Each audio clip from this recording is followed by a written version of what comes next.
გამარჯობა. მალე გრიგოლ რობაქიძის სახელობის უნივერსიტეტის ჟურნალისტიკის სკოლის მეორე კურსის სტუდენტთა პირველი იმიტირებული პირდაპირი ჩართვა. დღეს სტუმართან ერთად ქართული ქალაქური ტრადიციული ხელოვნების შესახებ უნდა ვისაუბროთ. ქალაქური სიმღერის ფენომენი საქართველოს გარდა სხვა ქვეყანას არ მოეპოვება. მთავარი სტუმარი ქალაქური სიმღერების ავტორი, კომპოზიტორი ნათია ზეინკლიშვილი და მისი დაუვიწყარი სიმღერების შექმნის საიდუმლო. წარმოუდგენელი იყო, რომ როდისმე დამეშვა, რომ მე შეიძლება სიმღერა დავწერო. ქალაქური სიმღერა და ქალაქის ცხოვრების წესი. და ყველა ქალაქს თავისი ქალაქელი ჰყავს. და ეს ქალაქელი ადამიანები სხვადასხვა კუთხის ისე გვანან ერთმანეთს, რომ ვერ წარმოგიდგენია.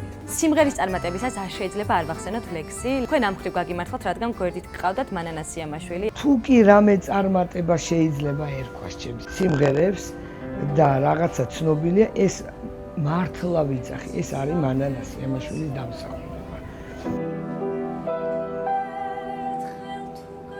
ნათია ზეინკლიშვილის ერთ-ერთი გამორჩეული სიმღერის ისტორია და მომავალი ჟურნალისტების მთავარი სიურპრიზი. შემთხვევით ავიღე რაღაც წიგნი, რომელიც არ უნდა ამეღო და რომ რაღაცა გადავშალე და ვხედავ ის ლექსი მანანას 7 წლის ანგელოზი.